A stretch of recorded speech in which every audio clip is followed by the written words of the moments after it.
Capital Radio. Tiempos interesantes. Con José Figueroa García. En la 10, Capital Radio. Buenos días, estamos en Tiempos Interesantes en la 10 Capital Radio. Y sí que son tiempos interesantes, sobre todo en el mundo de la astronomía. Y de la astronomía a la primera plana y a los telediarios del mundo entero. 3i Atlas, el misterio cósmico por excelencia. ¿Qué es? Es un cometa, pero no lo parece, pero dicen que sí lo es. ¿Es un masivo asteroide? Pues no, tampoco lo parece, pero dicen que lo puede ser. ¿Es un objeto enorme, gigantesco? No, es más pequeño. No, que va, es gigantesco. Los astrónomos a la greña. Y por eso tenemos aquí hoy a un experto del misterio, un experto de la ufología, un experto escritor, periodista, Josep Guijarro. Bienvenido. Muy buenos días, José. Vamos a ver, Josep, explícanos, porque tú has estado investigando este tema en profundidad. He estado viendo tu canal en YouTube. Recuérdale a la audiencia cuál es el canal en YouTube de Josep Guijarro, por favor. Pues es muy sencillo. Mi nombre es Josep Guijarro, canal oficial, y en efecto llevamos pues recorriendo las procelosas aguas del conocimiento astronómico prácticamente desde el principio, cuando Atlas no se llamaba ni siquiera Atlas. Esto sucedió el 7 de diciembre de 2022, cuando fue detectado precisamente por un telescopio en Chile que recibe ese nombre, el de Atlas. Y el 3i es porque es el tercer objeto interestelar, después de Oumuamua, que también fue un objeto de detección demasiado tardía y que no pudo haber reacción a causa de esto, pero que también tenía muchas anomalías, y el Borisov. Esos han sido los dos antecesores de este 3i Atlas, que en efecto, como tú bien decías, es uno de los contenidos más virales. Y claro, uno dice, ¿cómo es posible que un contenido científico, astronómico, como es el del 3i Atlas, se convierta en un contenido viral? Es que la gente de repente ha enloquecido, se ha vuelto cultureta y mira las estrellas con ámbito e interés de conocimiento. No. Lo cierto es que todo el mundo está pendiente de este objeto misterioso porque prácticamente desde hace, diría que desde principios de año, un astrónomo, concretamente Avi Loeb, que es el ex director del Departamento de Astronomía de la Universidad de Harvard, que es director actualmente del proyecto Galileo, declaró que habían suficientes anomalías en este objeto interestelar como para considerarlo una nave extraterrestre. Toma ya. Y esto sí, amigo, esto llamó el interés de todo el mundo. Es que aparte, es que es muy raro, es que tiene una trayectoria que parece que lo diseñó una NASA. Sí, no solo la trayectoria, son varias las anomalías que presenta este objeto, que inicialmente se dijo tenía el tamaño de la isla de Manhattan, luego se ha ido reduciendo hasta aproximadamente los 3 kilómetros de diámetro, pero tampoco está claro por qué, y esto es sospechoso. Toda la información ha quedado embargada por las agencias, no solo estadounidense y la ESA, que algunos documentos no serán de acceso público para los científicos hasta el año 99. Espera, que hay un embargo hasta el año 2099. Efectivamente. Hay un embargo en general hasta el mes de abril de 2026. Pero hay dos archivos en concreto que tienen un embargo, a saber usted por qué, de 73 años. Hasta 73 años, pues nada, yo habré... Jesús. Nada, que a ver, Josep, que no están ocultando nada, hombre. No, es todo casualidad. Claro. Es evidente.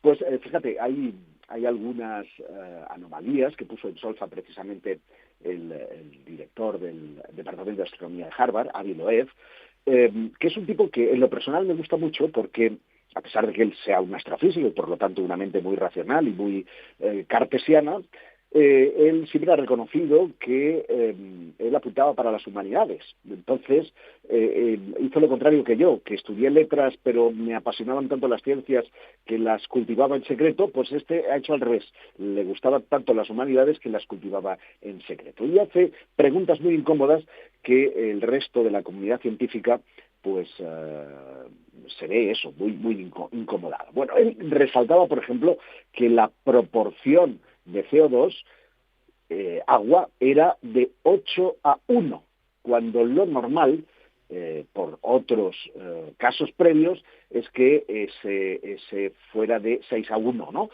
Que la presencia de níquel, sin el correspondiente hierro, que esto lo saben por las imágenes de espectrografía, es raro, fuera del ámbito industrial. Caramba, ámbito industrial significa que esto puede ser la envoltura de una nave nodriza, Exactamente, de una nave extraterrestre, ¿vale? Que la aceleración no gravitatoria es ínfima a pesar de la actividad que presenta este objeto, que su masa está entre 3 y 5 órdenes de magnitud superior a lo que esperarían los astrónomos, que además tiene ausencia de diatómico de carbono, pese al CO2 abundante, y que además tiene una antigüedad sopla, José, de entre 7 y 14 mil millones de años. ¡Jesús! Es decir, que antes de que se creara ni siquiera nuestro sistema solar, antes de que la Tierra fuera ni siquiera un proyecto, esto ya estaba volando. Claro, esto, para quienes puedan pensar que se trata de una nave extraterrestre, plantea también una duda, y es cómo podían saber esos visitantes cósmicos que la Tierra iba a formarse ahí. Bueno, puede que ni siquiera se lo plantearan, si es que aceptamos finalmente que esto pueda ser algo más que una roca o que una formación estelar misteriosa que, eso sí, se dirige en una trayectoria casi de, ¿cómo te diría?, tan particular. Deliberada. Como, es la palabra que a mí me hubiera sido diseñada para no ser vista desde la Tierra hasta el último momento. De hecho, ahora estamos sin posibilidad de verlo porque está en la parte de atrás del Sol, ¿vale? El Sol evita que podamos observarlo hasta el día de Halloween, la víspera de Halloween, mira cuando tú. el telescopio James Webb tendrá a tiro a este objeto, y tal vez, si tienen a bien de compartir la información, veremos salir definitivamente de dudas. Igual se ponen en huelga. Hay que decir que el objeto estará muy próximo a la Tierra, el momento de máximo acercamiento para Navidad, ¿eh? Igual tenemos que comernos los turrones con los marcianos, quién sabe. Qué cosas. Una especie de nueva estrella de Belén. Sí, porque ciertamente tú sabes que hace 2000 años queremos creer que un objeto astronómico fue el que supuestamente guió a los magos hasta el portal, hasta Belén, donde había tenido lugar el advenimiento, ¿no? Donde había tenido lugar el nacimiento de Jesucristo. Definitivamente es un objeto bien raro. Aparte, me parece entender, porque además hay una cantidad de información volando por ahí tremenda, que si fuese un cometa esto, tendría el primer cometa de la historia de tener la cola por delante. Sí, es verdad. La iluminación, que está polarizada, como dice Avi Loeb, y hay algunos elementos que también son sospechosos. De hecho, y esto no lo he mencionado, me parece significativo que, el Atlas estuviera relacionado, o pudiera estar relacionado con una señal que conocemos desde el año 1977, la WOW, que es la WOW, efectivamente, y que, según los cálculos también de Avi Loeb, a todas las anomalías pues que he mencionado, habría que añadir precisamente la que establece que el lugar de procedencia de esa señal coincidiría con precisamente esa célebre señal WOW. Una señal que, insisto, fue captada en 1977 por el radiotelescopio Big Head de la Universidad de Ohio, que su operador, ante la sorpresa de esa señal que llegaba en la frecuencia del hidrógeno, que duró 72 segundos, escribió la palabra wow, y que jamás ha podido ser esto descifrada.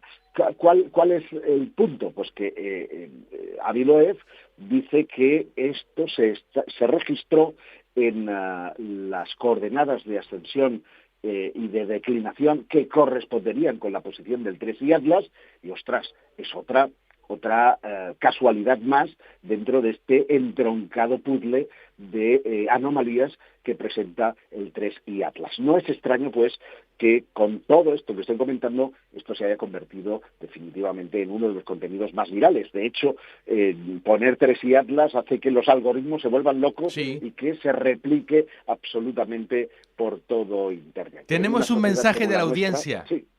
Muy buenas, un saludo cordial al señor Guijarro, pues le sigo en La Rosa de los Vientos de nuestro añorado Juan Antonio Cebrián.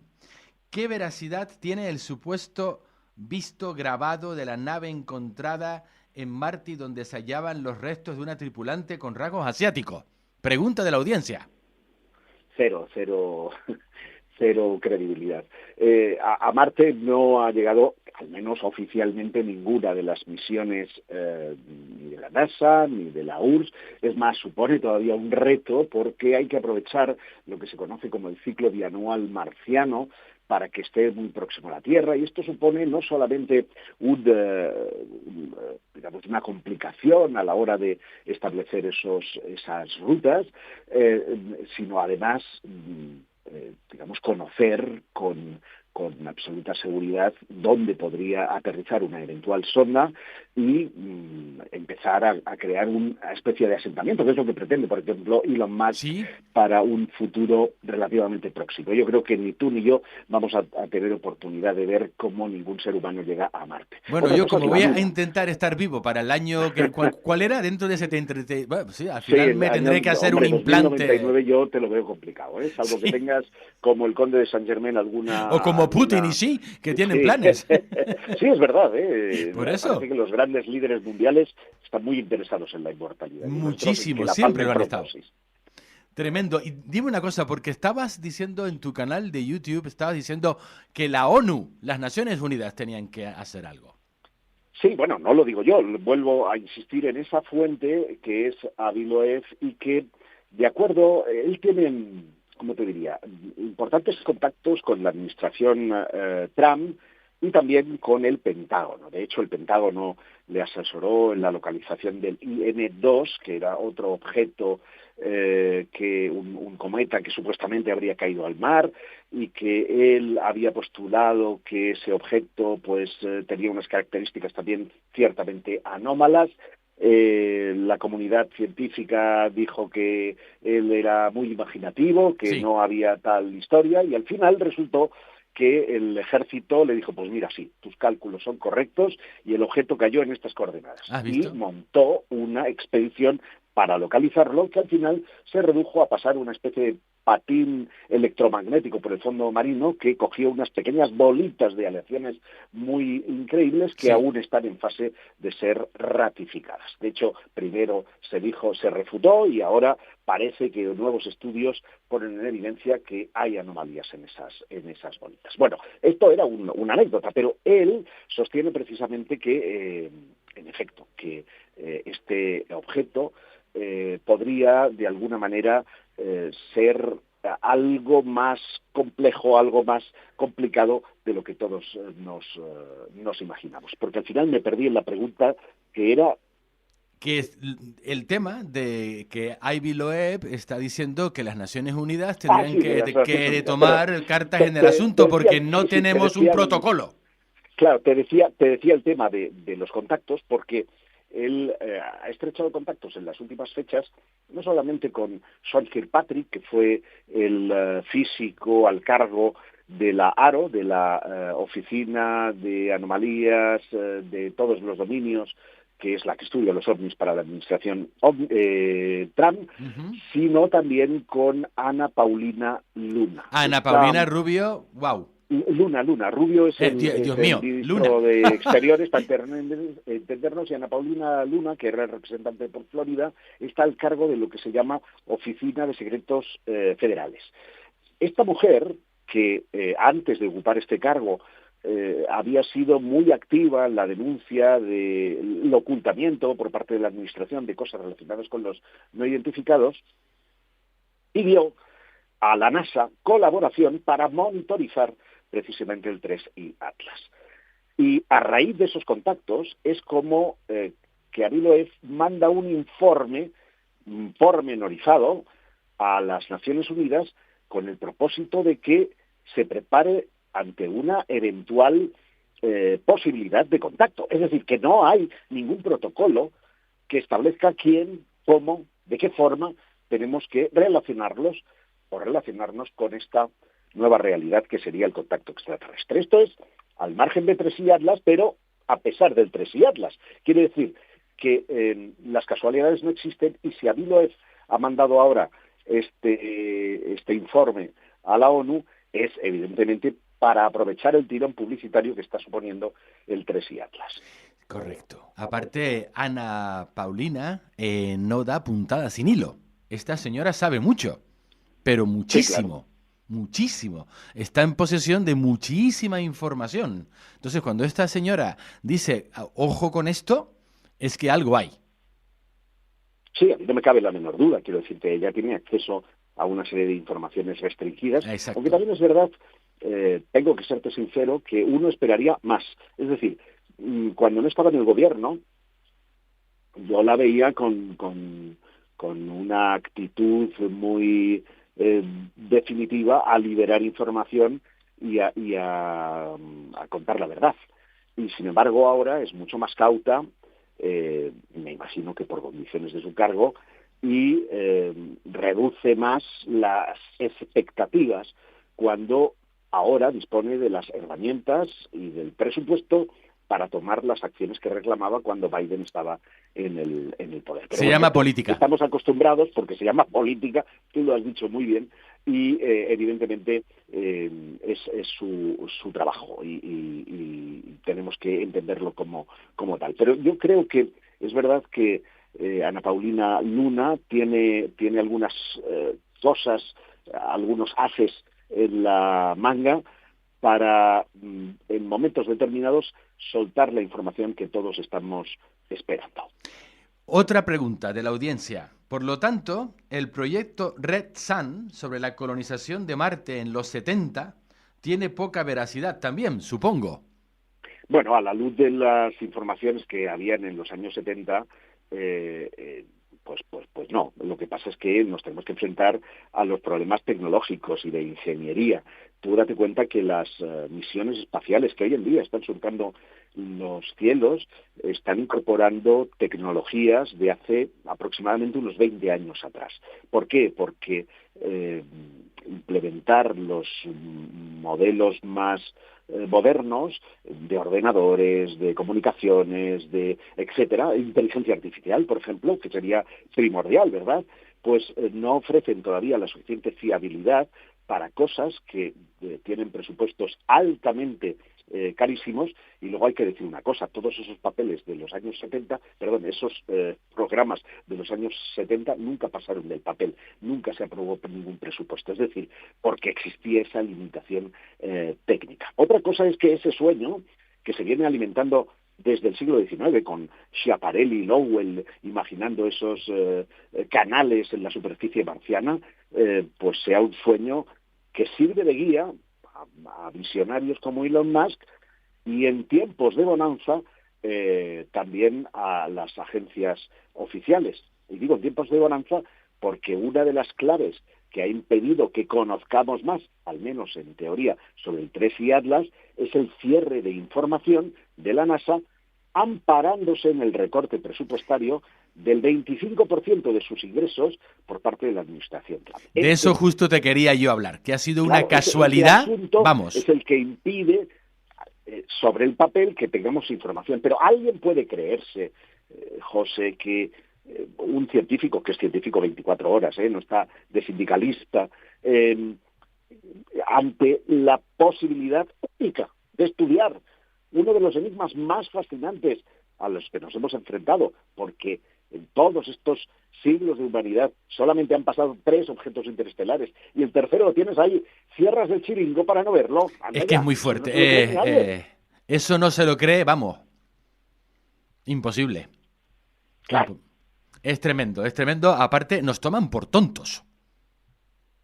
Bueno, deben pensarlo así. Yo creo que hay una parte de la humanidad que ha despertado ya de una forma muy evidente, y lo que hace falta es que empecemos a protestar ampliamente, porque al fin y al cabo todas esas agencias oficiales se nutren de los impuestos de los ciudadanos. ¿Sí? Y la NASA no solamente es de los estadounidenses, tiene acuerdo y colaboración con el resto de agencias espaciales, desde la Roscosmos, la Saudí, la China, otra que también no lo hemos dicho, pero ha cerrado el grifo de la información cuando normalmente compite 100% con la estadounidense, saca músculo de cualquier error para decir, mira, nosotros lo hacemos mejor, hemos aterrizado en la cara oculta de la Luna, nos hemos hecho un selfie desde el espacio con la Tierra de fondo, es decir, y no aprovechan esta, me parece también muy extraño. Es como, lo sugería yo en un artículo de Espacio Misterio, era un poco como que existía una especie de acuerdo tácito, ¿no? Sí. Frente a una respuesta global que se tuviera que dar eventualmente si esto no conduce a error y Avi Loeb estuviera en lo cierto. Es decir, que ahí hubiera algún dispositivo no necesariamente ocupado, no necesariamente pilotado, porque cuando los científicos dicen o no creen en los ovnis, arguyendo precisamente las grandes distancias siderales, yo siempre respondo lo mismo. Uno, estamos pensando como seres humanos. Exacto. Antropocentrismo. Es decir, ¿quién sabe si otras humanidades han podido desarrollar tecnologías, hoy por hoy insospechadas por el ser humano, que nos permiten llegar del punto A al punto B, no por una trayectoria rectilínea, sino dando saltos. Sí, los aparte agujeros de gusano. Exacto. 2, esas naves no tienen por qué estar tripuladas por entidades biológicas. Puede que toda sociedad que ha llegado a un punto de adelanto tecnológico se vea en la obligación de pasar sus conciencias a dispositivos eternos. Y por lo tanto limitar la población. Ahí estaríamos hablando de transhumanismo, pero elevado al cubo, Estaríamos hablando de inteligencia artificial o de consciencias volcadas a androides o robots que les permitiera llegar hasta aquí sin perecer en el intento, sin hibernación, sin todos esos clásicos que la ciencia ficción nos ha regalado. Bueno, estas cosas son las que hacen viable ese tipo de historias. Y ahora dirás, claro, pero has hablado de 14 mil millones de años luz. Eso es muy lejos, tremendamente lejos. Depende de para quién. Depende de para quién. Claro, Josep, sí. Nos tenemos que ir a publicidad y al siguiente espacio. De verdad, nos sigue ahora escribiendo la audiencia, hablándonos de casos de contactados aquí en la isla de Tenerife. Te tenemos que tener de vuelta, Josep. Claro que sí. Para hablar de muchas cosas que se están moviendo. Aparte, vivimos en Canarias, que esto es un lugar muy mágico y donde la incidencia... Caliente, ¿Perdón? Zona caliente, ovni, claro. Muy caliente, pero muchísimo. Pues, Josep Guijarro, repítenos tus redes, tu canal de YouTube, donde te encuentra la gente. Y... Pues mira, en YouTube en Josep Guijarro, canal oficial, y en Twitter, Facebook y demás con @JosepGuijarro. Ahí estoy en todas las redes sociales, desde TikTok, Facebook, X y Telegram. Estoy en todas partes. Perfecto. Josep, nos vamos, que nos están haciendo ya el corta de la máquina. Hasta muy pronto. Muchas gracias a todos. ¡Arigato! Tiempos interesantes. Con José Figueroa García. En la 10, Capital Radio. Capital Radio.